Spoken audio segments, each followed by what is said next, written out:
Let's go back to the early 90s. Comics were booming, speculators were buying 10 copies of everything, and new publishers were rising fast. None faster than Malibu Comics. They weren't just another superhero startup. Malibu was one of the first publishers to fully embrace digital coloring, giving their books a clean, vibrant, futuristic look that made Marvel and DC suddenly feel a little old-fashioned. They had innovation, momentum, and thanks to the Ultraverse line, an entire shared universe filled with new heroes, fresh concepts, and some surprisingly strong writing. And for a brief moment, Malibu looked like it might actually challenge the big two. That's when Marvel stepped in. In 1994, Marvel bought Malibu Comics. The official story was that they wanted the Ultraverse, but the real reason had more to do with the technology and survival. Marvel was losing ground in the market, and Malibu's advanced digital coloring tools and talent behind them were something Marvel needed yesterday. So they bought the company, absorbed the tech, and then slowly phased out everything else. Within a year, Malibu's books were either cancelled, folded into awkward Marvel crossovers, or quietly buried. The digital coloring stayed, the characters didn't. And that's the real tragedy, because Malibu's Ultraverse wasn't just full of cheap knockoffs or edgy 90s fillers. It had its own voice, its own rules, and its own heroes who still feel ahead of their time. But instead of letting those characters evolve, Marvel shelved them. No reprints, no returns, nothing. Most readers today don't even know they existed. Now, some have tried to explain this disappearance. Maybe it's the rumored 5% creator royalty. Oh, that's pennies in today's market. Maybe it's the ongoing involvement of Marvel's original owner, Scott Mitchell Rosenberg, who still holds producer rights and may be difficult to work with. Even Marvel's Tom Brevoort has admitted it has nothing to do with the royalties, and the real reason can't be discussed due to NDAs. So whatever deal Marvel signed in the 90s, it clearly came with strings. Strings they've decided are not worth untangling. But here's the thing. That decision robbed us of a lot of potential. Because Malibu wasn't just a tech acquisition or short-term sales boost. It was a full universe of characters with real narrative weight, from gods and monsters to flawed street-level heroes. The Ultraverse had variety, representation, and ambition. These weren't just clones of Marvel or DC icons. They were their own ideals, built their own rules, and some of them were tackling themes and stories that the big two wouldn't touch until years later. Some characters of the Ultra Universe weren't just interesting, they were timely, and they could be again, but instead they've been locked away, left to fade from memory, casualties of a corporate acquisition nobody at Marvel seems willing to revisit. And that's what this video is about. It's not just a nostalgia trip, it's a reminder of how much creativity is being left on the table. So let's look at some of the forgotten icons of the Ultraverse, and explain why they still deserve a place in comics today.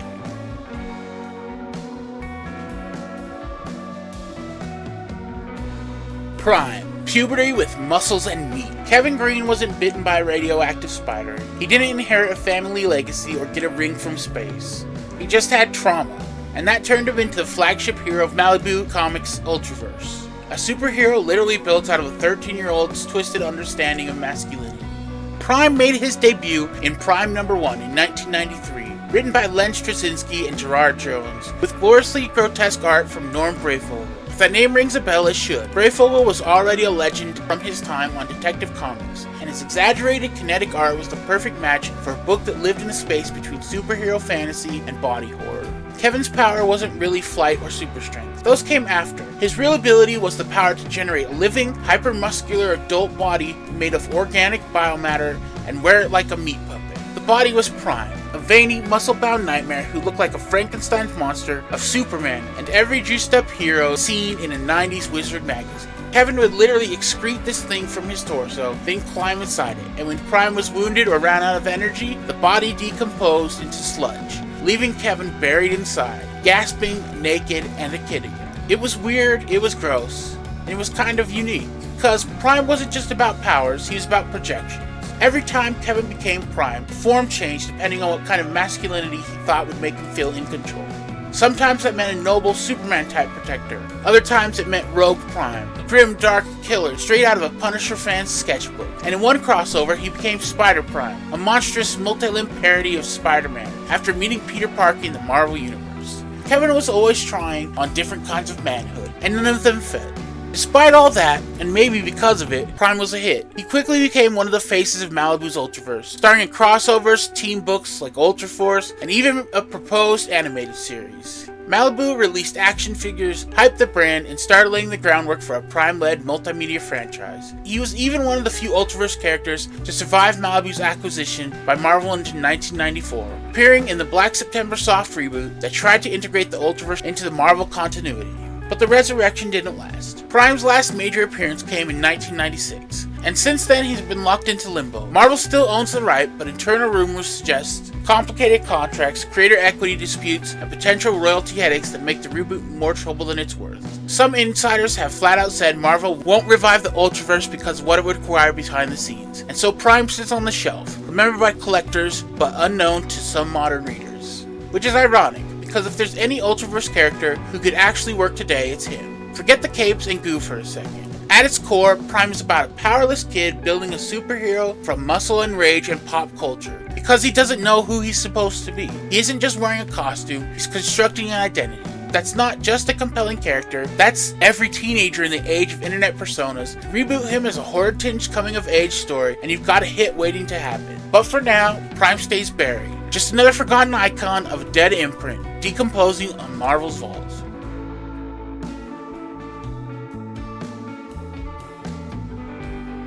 Topaz, the warrior queen lost in the wrong universe. Topaz made her first appearance in Rune number 4 in 1994, created again by Lord Straczynski and George Perez. Yes, that George Perez. Pulling double duty with layouts and inks in a rare Ultraverse contribution. She wasn't meant to blend in. Topaz was Malibu's answer to the question, what if your fantasy barbarian queen showed up in a world too cynical, sexist, and corporate to handle her?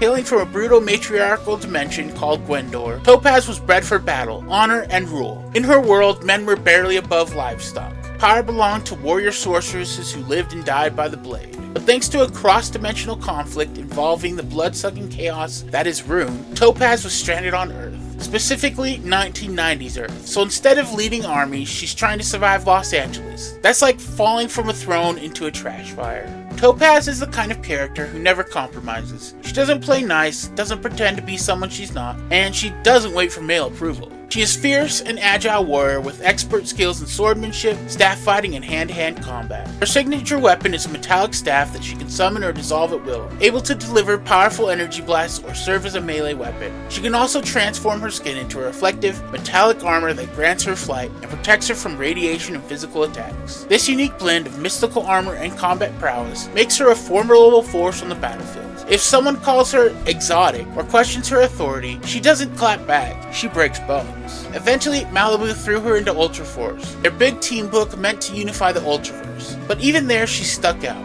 She wasn't the team's conscience or comic relief. She was the brutal, otherworldly outsider, a woman trying to lead while everyone around her was stuck in superhero cliches and corporate mandates. So what happened? Topaz had everything, a unique background, incredible design, real attitude, and a ton of potential to become one of Malibu's powerhouses. But she was a misfit in a line that didn't know what to do with the misfits. The Ultraverse was full of characters, designed to feel like Marvel Light, young, marketable, full of trauma, but still merchandisable. Topaz wasn't that. She wasn't overly sexualized, didn't flirt, and didn't come with a love interest. She was a displaced warrior queen who saw modern Earth as something beneath her. And honestly, she probably wasn't wrong. In the 90s, that made her kind of a hard sell. And once Marvel bought Malibu, Topaz was done. She didn't even make it into Marvel's brief, awkward Ultraverse revivals. No resurrection, no Spider-Man team-up, she just vanished. But I think Topaz is built for modern comics, not the shallow nostalgia kind, actual storytelling with teeth. She could carry a limited series that finally leads into everything the original run only hinted at. Picture this, Topaz returns to Earth through a dimensional rift, but Earth has changed. Culture is even more warped, power structures are more complex, and the monsters, they're not just in other realms anymore. She's not here to adapt, she's here to conquer, or at least carve out a place of her own terms. You can explore the themes of exile, gender roles, and cultural alienation. A story about a woman raised to be a goddess now forced to live among mortals who dismiss her powers, all while she's trying to stop interdimensional threats that no one else even sees. Give her enemies from Gwendor who've hidden among us, sorcerers and assassins in disguise, and make her story about reclaiming agency in a world that wants her to play nice. Or flip the concept. Maybe she finds cause worth fighting for here. Let her become a reluctant protector of a city on the edge of collapse, taking up the sword for people who don't understand her but need her. She doesn't smile, she doesn't deliver quips, but she protects them anyways, because that's what queens do. Art-wise, imagine something brutal and mythic, like Wonder Woman by way of Conan, or the Northam meets Immortal X-Men. Rich textures, ancient weapons, blood and dust, glowing portals, and shattered modernity. No capes, no spandex, just Topaz, her staff, and the quiet certainty that she's better than everyone else in the room. She's the kind of character who could thrive now in creator-driven comics, or under Marvel's more experimental imprints. Give her to someone like Stephanie Phillips, Al Ewing, or Kelly Thompson, and you'd finally see a version of Topaz we're supposed to get in the first place. Real, dangerous, utterly unforgettable.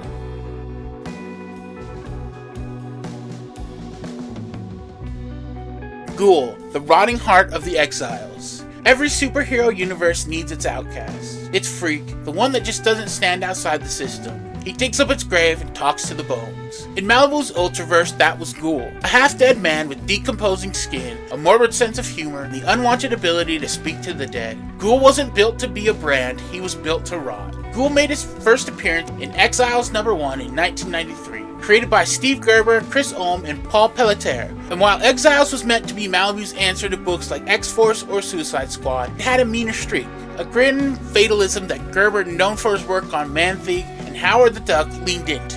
The team was composed of superpowered misfits forcibly recruited into a government strike force. It wasn't about saving the world, it was about surviving the mission. Most didn't. Ghoul was the anomaly. A sarcastic zombie who never wanted to be a hero. Before everything went sideways, he was James Stoddard III, heir to a powerful political family, wealthy, privileged, and completely disinterested in following his father's footsteps. After dying in a suspicious lab explosion, his corpse was recovered by Aladdin, the Ultraverse's shadowy secret science division. Using alien DNA and advanced tech, they brought him back. Sort of. His resurrection was incomplete. He came back different, rotting, detached from his humanity, but not completely gone. He retained fragments of his own self. Memory, sarcasm, cynicism, but he had something new. The power to sense corpses, absorb final memories, and communicate with the recently dead. That last one wasn't really a perk. The voices of the dead didn't shut up. They whispered to him at all hours, flooding his mind with secrets, guilt, and screams for justice. Ghoul was never at peace, not even in silence. The real turning point came in Exiles #4, when the team was completely wiped out by Rue, a cosmic vampire god who didn't just kill them, he massacred them. Ghoul was the only survivor, clawing his way out of a pile of superhuman corpses. It wasn't a triumphant escape, it was pure trauma. The smell of his dead teammates, the silence after the screaming. Ghoul carried that with him into every comic afterward.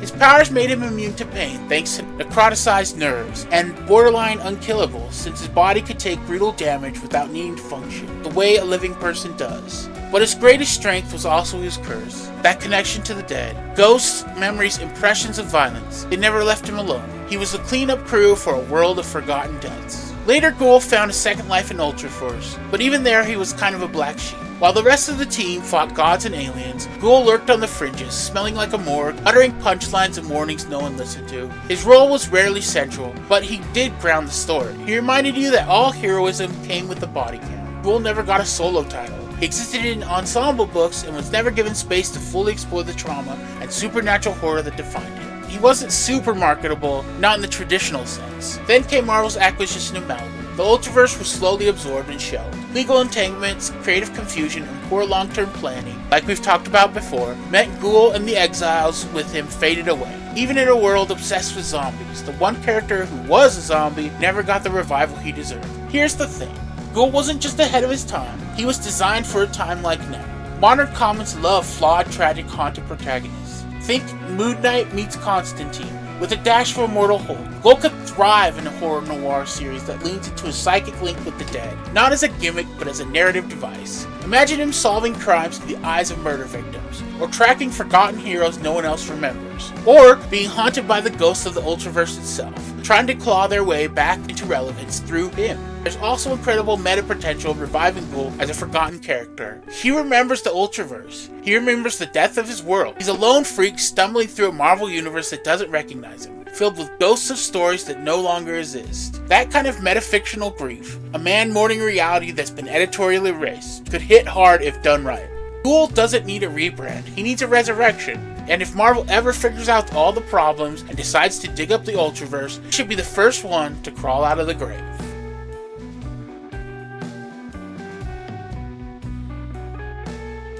Solitaire, Malibu's dead man walking. In the twilight corners of Malibu Comics' Ultraverse, Solitaire operated in silence. No gods, no aliens, no team. Just one man rebuilt from the inside out, locked in a war with the world that created him. He first appeared in Solitaire #1 in 1993, created by Gerard Jones and Jeff Johnson, as part of Malibu's darker, more grounded wave of characters. His real name was Nicholas Lone, the estranged son of Jared Lone, a billionaire who was less business tycoon and more engine of human suffering. Jared ran the Lone Foundation, a seemingly positive giving empire that in truth was fueling global crime, war profiteering, black ops science, and biological experimentation. It was the kind of evil that didn't need monsters of aliens, because it wore suits and owned senators. Nicholas walked away from it all, until he couldn't. When he got too close to the truth, his father had him killed. But death didn't take. Thanks to Jared's own experimental tech, early stage biorepair implants, Nicholas came back. Not healed, not whole, reconstructed. He became Solitaire, a revenant nearly impossible to kill. He didn't work with the police, he didn't join Ultraforce, he operated by a simple code. I know everything, I feel nothing, I give you justice. And that wasn't just a tagline, it was a warning. Solitaire's regenerative abilities made him resilient, but his internal systems dulled his senses. He couldn't feel pain or much else. He was literally losing his humanity piece by piece with every mission. What made Solitaire compelling wasn't just his violence, it was his focus. Where other vigilantes teeter between guilt and rage, Solitaire was cold, methodical. He didn't grandstand, he didn't crack jokes, and that's what separates him from a character people often try to compare him to, Deadpool. Yes, they both regenerate, yes, they both tear through criminal organization, but that's kind of where it ends. Deadpool is chaos, Solitaire is control. Deadpool is loud, funny, and self-aware. Solitaire is quiet, grim, and self-destructive. Wade Wilson makes you laugh as he decapitates someone. Nicholas Lone makes you feel uncomfortable. Not because he's evil, but because he might be right. He doesn't just kill villains, he dismantles the systems that made them possible. No quips, no team-ups, just silence and edge. His original 12-issue series was a gritty takedown, corporate crime, and human trafficking, built around slow-burn revelations and brutal justice. It was more cyber-noir revenge story than superhero art, with Solitaire targeting the highest rungs of power and cutting the threads that connected their lives. He didn't just punch up, he ripped up the floorboards and exposed the rot underneath. So, why was he forgotten? Solitaire was a hard sell in a universe built on bombast. He wasn't super flashy, he didn't really have a symbol, he didn't join the big Ultraverse crossovers, and then almost as quickly as he appeared, Malibu was bought by Marvel. The Ultraverse line was slowly phased out. Solitaire, too dark, too niche, too serious, was left behind. He didn't get another series, he didn't get folded into the Marvel Universe, he just disappeared, like all the other ones we talked about in this list, leaving only a few back issues and some die-hard fans behind. In my opinion, Solitaire is more relevant today than ever. In a world dominated by surveillance, corporate overreach, and growing distrust in billionaire tech lords, his story hits hard. He's not a hero, he's an outcome. The story of a broken system, reborn by the very tools of oppression and weaponized against it. Imagine a modern reboot that leans into biotech horror. Imagine Nicholas dealing with the cost of a synthetic resurrection. His body still healing, but his mind eroding. Every kill brings justice, but also chips away at what little emotion he has left. Is he saving the world, or is he just trying to feel something again? The tone would fit perfectly alongside modern prestige comics like The Department of Truth or Kill or Be Killed. A gritty, paranoid descent to identity, revenge, and whether justice can survive without humanity. You could push this idea further. What happens when Solitaire starts taking down modern analogs to his father's empire? Tech CEOs, biotech firms, AI developers who play God with no consequences. He doesn't need a reboot with capes, he needs a reboot with cigarette smoke, rain, and regret. He's not Malibu's Deadpool, he's something colder, something quieter. Solitaire didn't fall because he was weak, he fell because the world wasn't ready for him, and because Marvel bought out Malibu. But now it's time for someone like him to come back.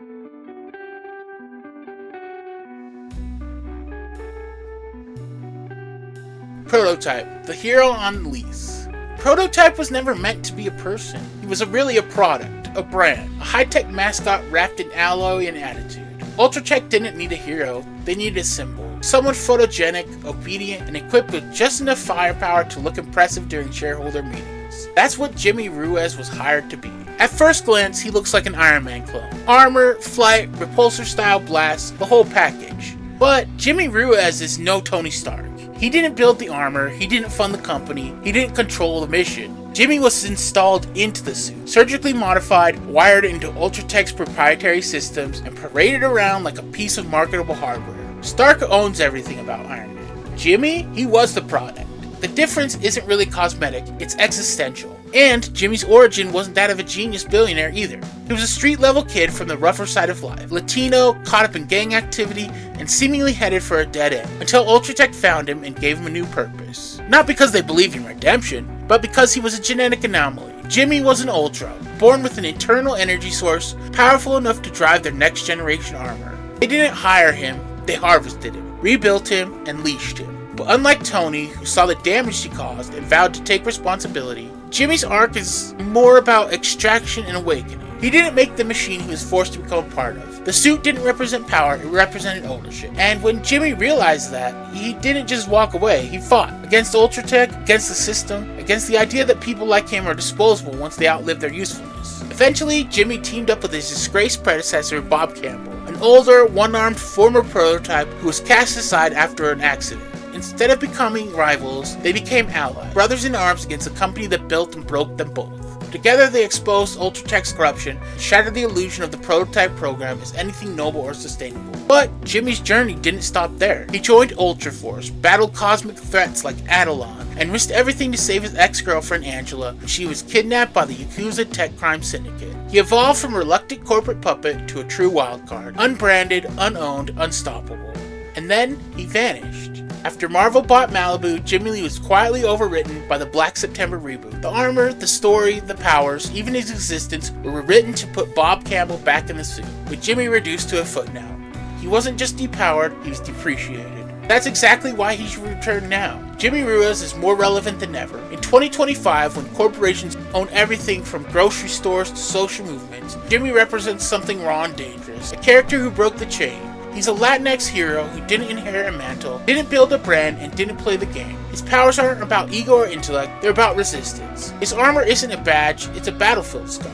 Bringing him back today opens up deeply compelling storytelling, especially if he's reintroduced into the Marvel Universe and crosses paths with Iron Man. Imagine Jimmy and Tony meeting, not in a battle, but in a boardroom table. Stark Industries has just acquired the remnants of Ultratech, and Jimmy shows up to warn Tony not to reboot the prototype program. At first, Tony thinks it's PR stuff, but then he realizes Jimmy's body is unstable, his internal power sources evolved beyond anything Stark can replicate. Tony sees potential, but Jimmy sees the same trap all over again. Or, you could even do something like a younger team of corporate-sponsored heroes, fitted with knockoff prototype armors. Stark tries to shut this down, but he needs someone who understands the armor and the system. That's Jimmy. Not a sidekick or an apprentice, but more of a consultant. A man who lived through the worst of what Tony's tech could become if put in the wrong hands. Even better, make it a little uncomfortable. Let Jimmy call Tony out. You got clean by making the system look pretty.